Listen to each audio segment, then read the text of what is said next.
Assalamualaikum warahmatullahi wabarakatuh. Allahu Akbar, Allahu Akbar, Allahu Akbar, Allahu Akbar, Allahu Akbar, Allahu Akbar, Allahu Akbar, Allahu Akbar, Allahu Akbar. Alhamdulillah, wassalatu wassalamu ala sayyidina Muhammadin Rasulillahi wa ala alihi wa sahbihi wa mawala. Ashhadu an la ilaha illallah wahdahu la syarika lah wa ashhadu anna Muhammadan abduhu wa rasuluhu la nabiyya ba'da. Amma ba'du, fa inni usikum wa nafsi bitaqwallah faqad fazal muttaqun. Ya ayyuhalladzina amanu taqullaha haqqa tuqatih wa la tamutunna illa wa antum muslimun. Allahu Akbar, Allahu Akbar, Allahu Akbar, walillahil hamd. Alhamdulillah, marilah kita panjatkan kehadirat Allah Subhanahu wa ta'ala atas segala nikmat dan karunia-Nya, sehingga kita semua dapat melaksanakan sholat Idul Adha dalam keadaan sehat walafiat. Artinya sehat yang berbarokah.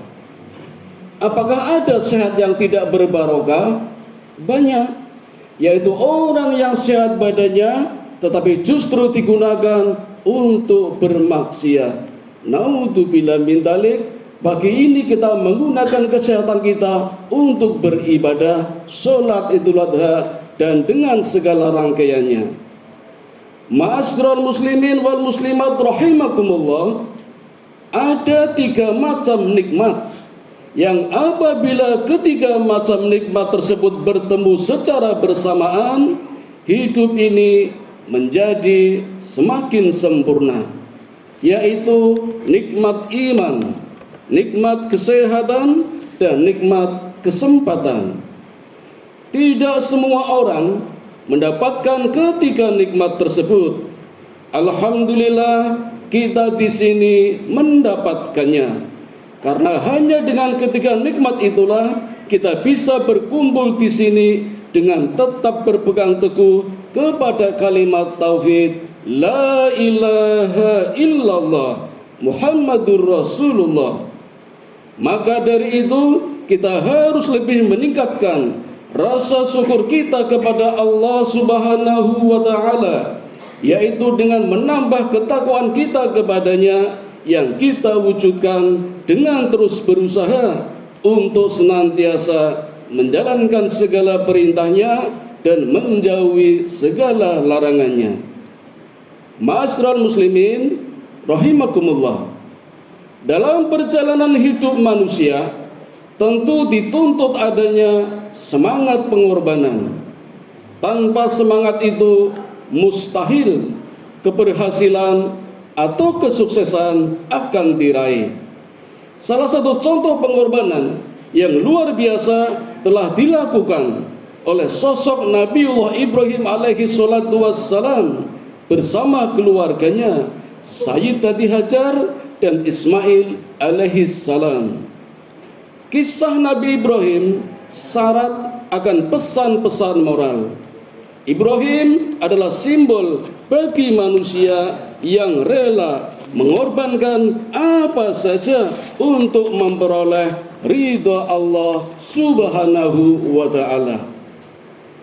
Pengorbanan yang tulus dari sosok Khalilullah Nabi Ibrahim bersama keluarganya ini dijadikan oleh Allah sebagai patron untuk menjadi tauladan bagi seluruh umat manusia sepanjang zaman, sepanjang masa.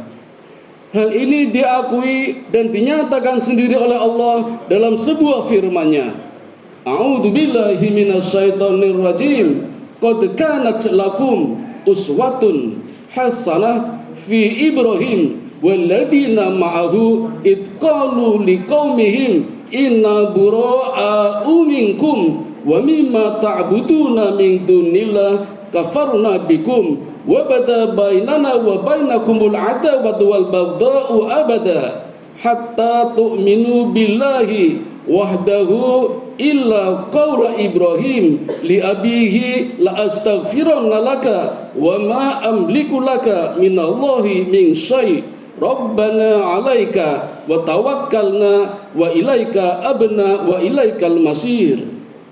Sungguh telah ada suri teladan yang baik bagimu pada Ibrahim dan orang-orang yang bersama dengannya ketika mereka berkata kepada kaumnya, sesungguhnya kami berlepas diri dari kamu dan dari apa yang kamu sembah selain Allah. Kami mengingkari kekafiranmu dan telah nyata antara kami dan kamu ada permusuhan dan kebencian untuk selama-lamanya sampai kamu beriman kepada Allah saja, kecuali perkataan Ibrahim kepada ayahnya, sungguh aku akan memohonkan ampunan bagimu, namun aku sama sekali tidak dapat menolak siksaan Allah terhadapmu.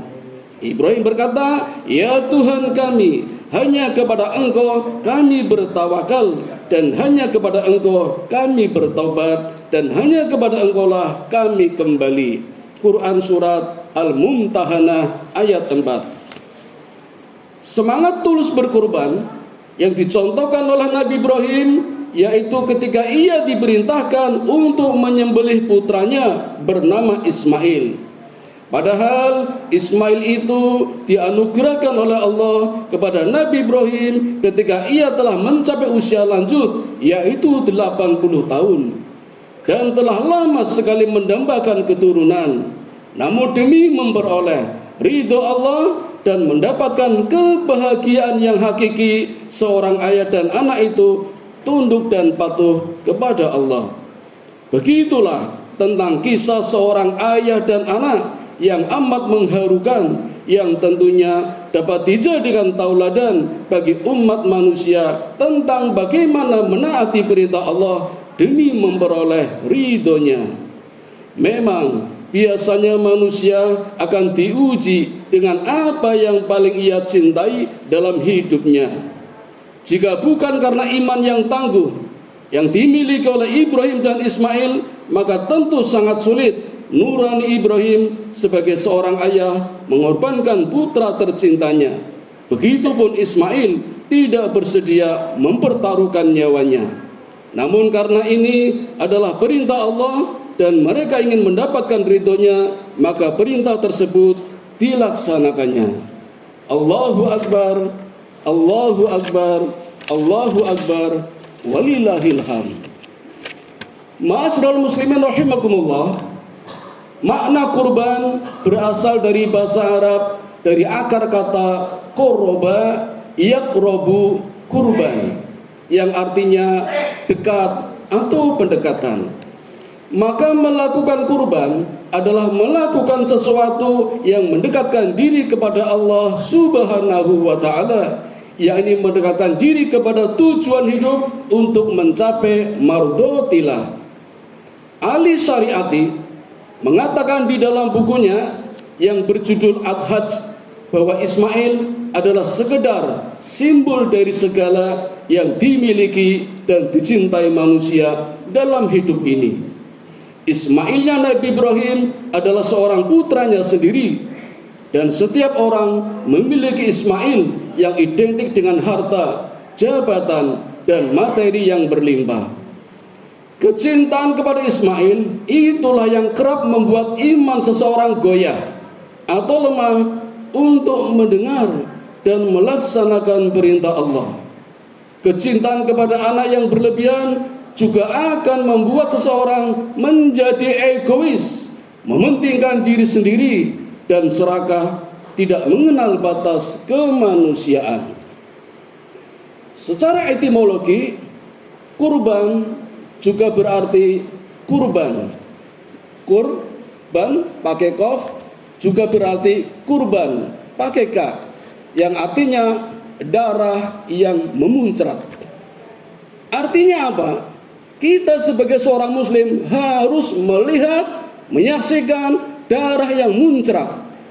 Karena sesungguhnya kita punya kewajiban berjihad, kita punya kewajiban berperang.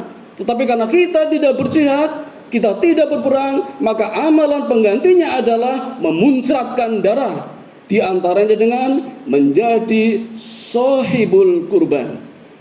Hadirin, ada satu amalan yang paling utama ketika menyembelih hewan kurban dan juga ketika menunaikan ibadah haji, dan waktunya adalah bersamaan.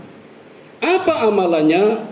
Membaca inni wajjahtu wajhiya lilladzi fataras samawati wal arda hanifan musliman wa ma ana minal musyrikin. Inna sholati wa nusuki wa mahyaya wa mamati lillahi rabbil alamin la syarika lahu wa bidzalika umirtu wa ana minal muslimin. Kalimat ini dibaca oleh jamaah haji yang sedang berada di tanah suci, dan kalimat ini juga harus dibaca oleh seorang sahibul ketika seusai menyembelih hewan kurban dan waktunya bersamaan. Hari ini di waktu duha nanti, jamaah haji yang berada di tanah suci akan menyembelih hewan kurban dan melakukan 4 amalan. 1, niat. Yang kedua, menyebut nama sahibul. Yang ketiga, membaca bismillahi Allahu Akbar. Dan yang keempat, membaca kalimat tadi. Hari ini di antara kita ada yang menjadi sahibul. Kalau nanti menyembelih, maka waktunya pas bersamaan dengan jamaah yang menunaikan haji di sana dan menyembelih hewan kurban. Karena pada hari ini mereka yang di tanah suci sedang bersiap-siap menyembelih hewan kurban. Inilah amalan yang utama yang dilakukan bersama-sama antara sahibul yang berada di tanah air dengan jamaah haji yang berada di tanah suci. Tentu mereka bisa melaksanakan bersama-sama, terutama kita kalau hari ini kita menyembelih. Tetapi kalau kita menyembelihnya besok, tentu tidak akan bersama-sama. Apalagi besoknya, apalagi besoknya lagi. Memang kita punya toleransi 4 hari, tetapi yang utama adalah fin nahar, di hari nahar, di hari raya, yaitu tanggal 10 Dzulhijjah, dan harinya hari ini bersamaan dengan hari di mana jamaah haji sedang menunaikan ibadah haji di tanah Mekah. Hadirin, pelajaran buat kita untuk selalu belajar, menimba ilmu, mengkaji ilmunya Allah yang tiada habis-habisnya. Allah memberikan kesempatan beramal dengan amalan 3 pilihan. Bagi yang mampu menunaikan ibadah haji, bagi yang kurang mampu menjadi sahibul sebagai pengganti amalan berjihad, dan yang ketiga adalah berpuasa, terutama di bulan tanggal 9 Dzulhijjah kemarin, yaitu Arafah. Ada pesan untuk menjadi sahibul. Bolehlah tahun ini sudah terlanjur, tapi tahun depan benar-benar disiapkan hewan kurbannya yang disebut dengan nama hadyu. Hadyu adalah hewan korban yang benar-benar disiapkan untuk korban 6 bulan sebelumnya. Begitu yang dilakukan oleh Rasulullah. Rasulullah menyiapkan hewan kurban 6 bulan sebelumnya. Hewannya dikemukan, disehatkan, dimanja kalau perlu, karena tidak boleh ditunggangi, tidak boleh digunakan untuk bekerja. Maka tidak boleh sapi yang untuk kurban digunakan untuk membajak sawah, untuk pedati dan lain-lain. Betul-betul disiapkan menjadi hadyu untuk berkorban.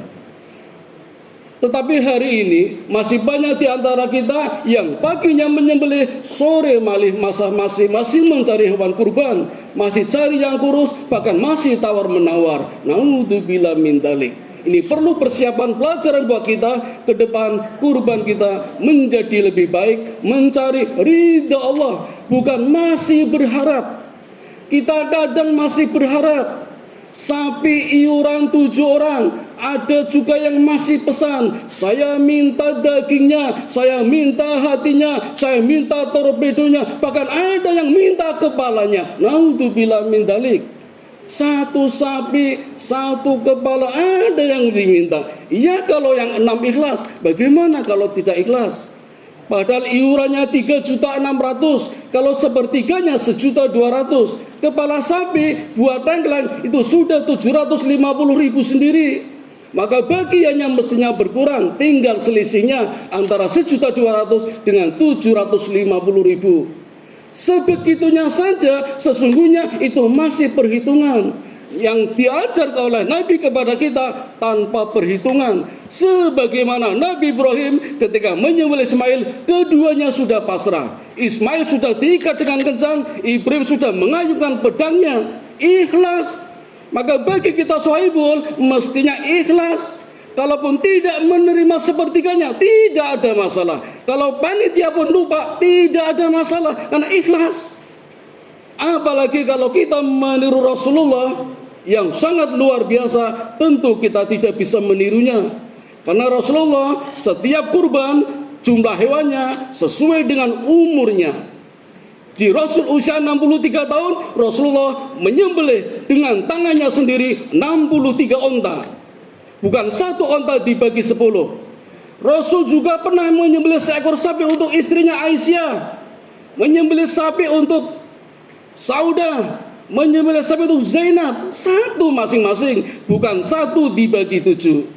Tapi bagi kita, karena tidak mampu, baiklah, tidak ada masalah. Yang penting ada niat ikhlas, dan selalu ditingkatkan dari tahun ke tahun. Bolehlah pertama berniat belajar, tapi ke depan harus ditingkatkan belajarnya menjadi orang yang ikhlas.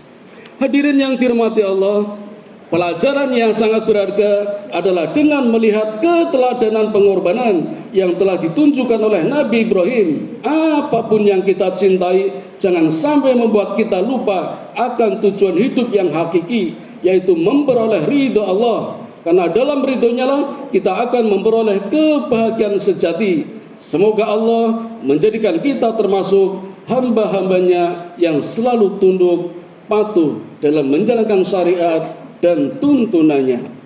Barakallahu li wa lakum fil Qur'anil azim wa nafa'ani wa iyyakum bima fihi min ayati wa dzikril hakim. Aqulu qauli hadza fastaghfirullahal azim innahu huwal ghafurur rahim. Allahu Akbar, Allahu Akbar, Allahu Akbar, Allahu Akbar, Allahu Akbar, Allahu Akbar, Allahu Akbar, Alhamdulillah, walhamdulillah, thumma alhamdulillah. Asyhadu an la ilaha illallah wahdahu la syarika lah, wa asyhadu anna Muhammadan abduhu wa rasuluhu la nabiyya ba'dah. Allahumma salli wa sallim ala nabiyyina Muhammad wa ala alihi wa ashabihi wa man tabi'ahu bi ihsani ila yaumil qiyamah. Amma ba'du. Fa ya ayyuhan nas usikum wa nafsi bi taqwallah faqad fazal muttaqun. Faqala ta'ala innallaha wa malaikatahu yusalluna 'alan nabi. Ya ayyuhalladzina amanu sallu alaihi wa sallimu taslima. Allahumma salli ala Muhammad wa ala ali Muhammad kama shallaita ala Ibrahim wa ala ali Ibrahim wa barik ala Muhammad wa ala ali Muhammad kama barakta ala Ibrahim wa ala ali Ibrahim innaka Hamidum Majid. Allahumma ighfir lil mu'minina wal mu'minat wal muslimina wal muslimat al-ahya'i minhum wal amwat innaka sami'un qaribun mujibu da'wat wa qadiyal hajat wa qadi'us syahwat. Allahumma inni as'aluka ilman nafi'a wa rizqan thayyiba wa amalan mutaqabbala. Allahumma inni as'aluka al-huda wa at-tuqa wal afafa wal ghina. Allahumma ja'alni syakura waj'alni sabura waj'alni fi ainin sahira wa fi a'yunin nasi kabira. Rabbana dhalamna anfusana wa illam taghfir lana wa tarhamna lanakunanna minal khasirin. Rabbana atina fid dunya hasanah wa fil akhirati hasanah wa qina adzabannar. Wa sallallahu ala sayyidina Muhammadin wa ala alihi wa sahbihi ajmain. Subhana rabbika rabbil izzati amma yasifun wa salamun alal mursalin walhamdulillahi rabbil alamin. Waladhikrullahi akbar. Assalamualaikum warahmatullahi wabarakatuh.